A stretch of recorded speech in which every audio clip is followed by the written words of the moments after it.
4 चीज़ें आपको बताई गई हैं कि इनका आप बोलो कि ये क्रोनोलॉजिकली पहले क्या हुआ, पहले क्या अंडरस्टैंड किया गया, उसके बाद क्या अंडरस्टैंड किया गया, उसके बाद क्या अंडरस्टैंड किया गया। तो यहाँ पे एक ट्रिक ये है कि अगर आपके पास 4 प्रोसेस हैं तो आपके दिमाग को पहले ही ये पता चलेगा थ्रू इंट्यूशन कि ये प्रोसेस जो है ये सिंपल है एंड ये प्रोसेस जो है ये कॉम्प्लेक्स है टू अंडरस्टैंड, ठीक है, बहुत ही पेचीदा है। तो ऑब्वियसली जो सिंपल प्रोसेस होगी वो तो पहले साइंटिस्ट ने अंडरस्टैंड की होगी एंड यूजुअली ऐसा होता है कि जो प्रोसेस पेचीदा होती है, ज़्यादा कॉम्प्लेक्स होती है, इट टेक्स टाइम, ठीक है। तो जो सिंपल प्रोसेस होगी, जो सिंपल चीज़ होगी वो पहले हुई होगी और लास्ट में वही चीज़ हुई होगी जो डिफ़िकल्ट है टू अंडरस्टैंड, ठीक है। तो यहाँ पे देखो 4 चीज़ें हैं। Release of oxygen, oxygen is the component of air, ठीक है। ग्लूकोज का बनना, absorption spectra, role of air. तो सबसे सिंपल चीज़ ऑब्वियसली यहाँ पे लगती है रोल ऑफ एयर, ठीक है, कि हवा का क्या रोल है। तो अगर हम आज स्पेसिफिकली बात करें तो कार्बन डाइऑक्साइड का रोल, ठीक है। But they simply understood first कि एयर का इसमें रोल होता है, ठीक है। उसके बाद रिलीज ऑफ ऑक्सीजन की, इससे ऑक्सीजन रिलीज होता है, फिर ग्लूकोज एंड सबसे जो डिफ़िकल्ट चीज़ एब्जॉर्प्शन स्पेक्ट्रा कि किस फोटोसिंथेटिक पिगमेंट का जो पीक है वो कहाँ पे है, किस वेवलेंथ में वो ज़्यादा एब्जॉर्ब करता है, किस में कम करता है, ठीक है। That is absorption spectra. So obviously ये कॉम्प्लिकेटेड है। सो जो सीक्वेंस ऑफ एक्सपेरिमेंट्स हैं वो ये है करेक्ट सीक्वेंस, ठीक है। हालांकि आपको ये भी याद रखना है कि इनके दरमियान भी बहुत सारे एक्सपेरिमेंट्स हुई जिनसे हमें अंडरस्टैंड हुआ कि फोटोसिंथेसिस क्या होता है, कैसे होता है। उसके बाद how many turns of Calvin cycle are required for the formation of 3 molecules of glucose. तो यहाँ पे थोड़ा सा मैथ करते हैं। देखो, एक कार्बन डाइऑक्साइड मॉलिक्यूल को फिक्स करने के लिए we need 1 turn of Calvin cycle. तो ये पहला पॉइंट आपने याद रखा। उसके बाद एक ग्लूकोज मॉलिक्यूल को बनाने के लिए for producing 1 glucose molecule you need to fix 6 carbon dioxide molecules. तो 6 कार्बन डाइऑक्साइड मॉलिक्यूल्स को फिक्स करने के लिए यू नीड 6 टर्न्स। हमने पहले ही कहा कि एक turn of Calvin cycle is use to fix 1 carbon dioxide molecule, ठीक है। तो उसका मतलब ये है कि एक ग्लूकोज मॉलिक्यूल का सिंथेसिस अगर हमें करना है we need 6 turns of Calvin cycle. अब आपके पास जो सवाल है it is how many turns of Calvin cycle are required for the formation of 3 molecules of glucose. 3 molecules जो ग्लूकोज हैं उनको सिंथेसाइज करने के लिए how many turns you use. एक के लिए आपको 6 यूज़ होते हैं, तो 3 के लिए ऑब्वियसली बहुत ही डिफिकल्ट बन गया। अभी 3 इंटू 6 कितना होता है, वो होता है 18। तो so 18 turns of Kelvin cycle are used for the formation of 3 molecules of glucose, बहुत ही easy। उसके बाद mitochondrial inner membrane जो है it encloses। mitochondria जो है it's the cell organelle found in eukaryotic cells, ठीक है। उसमें एक outer membrane होती है और उसके अंदर और एक membrane होती है, we call that inner membrane, ठीक है। तो अब जो convolutions होते हैं we call these as cristae, ठीक है। और अब ये जो इनर मेम्ब्रेन होती है उसके अंदर जो ये मैट्रिक्स होता है बन गया, ठीक है। इसको हम मैट्रिक्स ही कहते हैं, ठीक है, इसको हम मैट्रिक्स कहते हैं। और इसी में बहुत सारे एंजाइम्स होते हैं which are required for respiration. इसमें आपका डीएनए भी होता है, अपना डीएनए जो माइटोकॉन्ड्रिया का होता है। एंड बिकॉज ऑफ दिस अपना DNA it is known as semi autonomous organelle, ठीक है, लाइक क्लोरोप्लास्ट, ठीक है। तो वो बात छोड़ो। माइटोकॉन्ड्रियल इनर मेम्ब्रेन जो होता है it encloses matrix, not mucus, not cytosol cell, ठीक है। एक्वस ह्यूमर ये आइज में होता है, ठीक है। सो आपका जो आंसर है इट इज़ मैट्रिक्स, ठीक है। तो बहुत ही सिंपल क्वेश्चन ये भी है। उसके बाद which the following statements is incorrect. Incorrect statement कौन है, ठीक है। यहाँ से लिखते हैं ब्लड क्लॉट जो होता है इट कंसिस्ट ऑफ फाइब्रिन्स, ठीक है, बिल्कुल।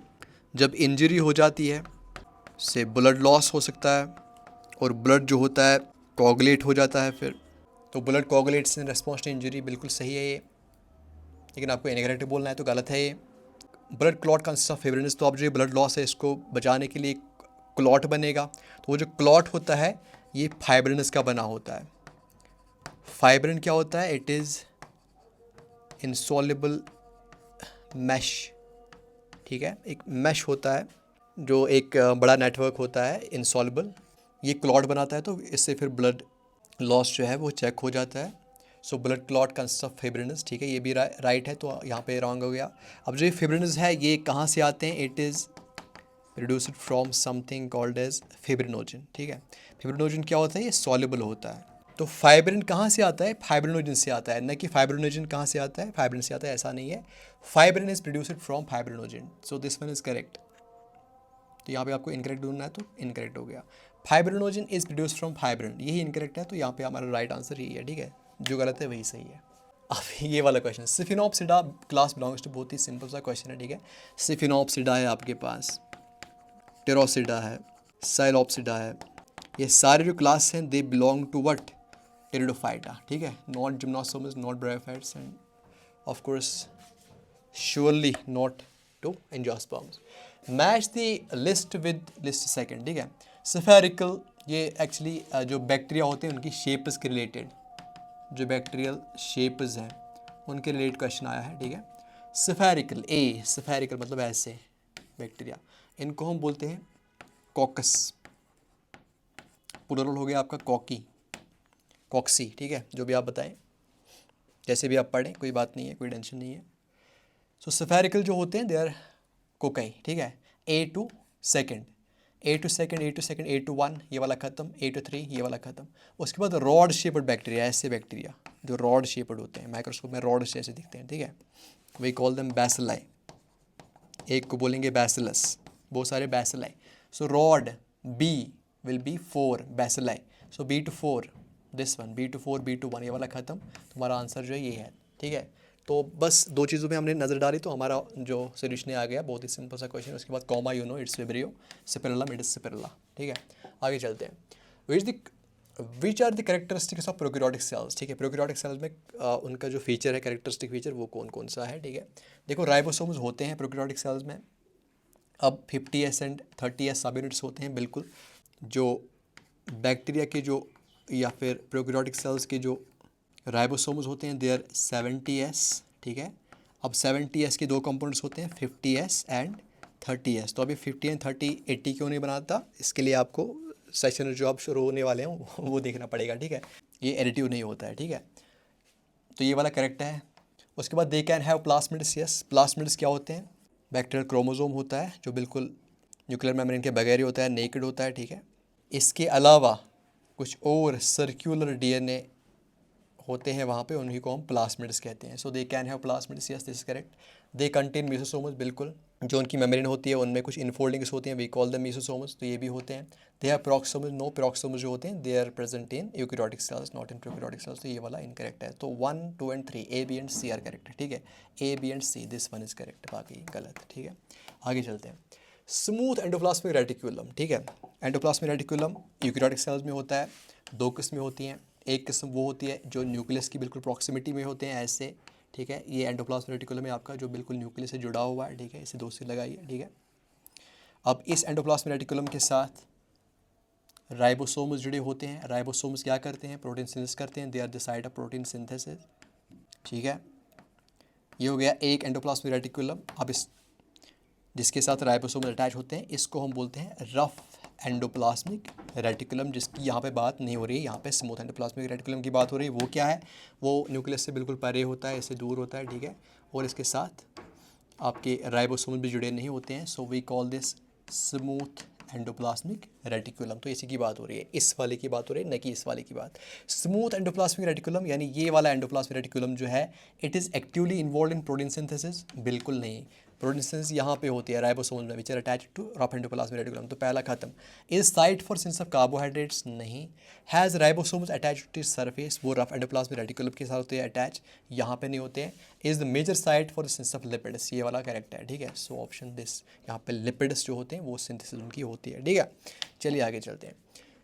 स्टेटमेंट 1, स्टेटमेंट 2, क्लास रेप्टाइल, जो एनिमल्स का एक क्लास है, रेफर्स टू क्रीपिंग और क्रॉलिंग मोड ऑफ लोकोमोशन, ठीक है। इनकी जो लोकोमोशन होती है वो क्रॉलिंग होती है या क्रीपिंग होती है, इसी वजह से इनको रेप्टाइल्स बोलते हैं, ठीक है। बिल्कुल सही है, ये वाला स्टेटमेंट सही है। All Reptilia have 3 chambered heart, सब रेप्टाइल्स के पास 3 चैम्बर्ड हार्ट होता है। वी कैन से कि मोस्ट ऑफ द रेप्टाइल्स, ठीक है, majority of the reptiles they have got 3 chambered heart, उनमें 3 चैम्बर्ड हार्ट होता है। लेकिन there are some exceptions to this, जैसे आपके पास जो क्रोकोडाइलियंस होते हैं they have got 4 chambered heart, जैसे हम ह्यूमंस में होते हैं, ठीक है, 4 चैम्बर्ड हार्ट, ठीक है। तो ये वाला जो स्टेटमेंट है इट इज़ इनकरेक्ट, ठीक है। So statement 1 is correct, statement 2 is incorrect, this one is right, बाकी को आप यहाँ पे एलिमिनेट कर सकते हैं। इन फ्रॉग्स, तो अब फ्रॉग जो है यहाँ पे दूसरी बार आई है, ठीक है। पहले अपनी रेस्पिरेशन की वजह से, अब पता नहीं। इन frogs the number of pairs of cranial nerves arising from the brain, ठीक है। इसका जो ब्रेन होता है, इसमें जो इससे जो नर्व्स निकलते हैं, we call those as cranial nerves, ठीक है, क्रैनियल नर्व्स। अब जो फ्रॉग होता है, उसका जो ब्रेन होता है, उससे जो नर्व्स आते हैं, उनको क्रैनियल नर्व्स बोलते हैं। तो कितने पेयर्स निकलते हैं? 10 पेयर्स निकलते हैं। इसके ब्रेन से 10 पेयर्स ऑफ नर्व्स निकलते हैं, we call them cranial nerves, frog, ठीक है।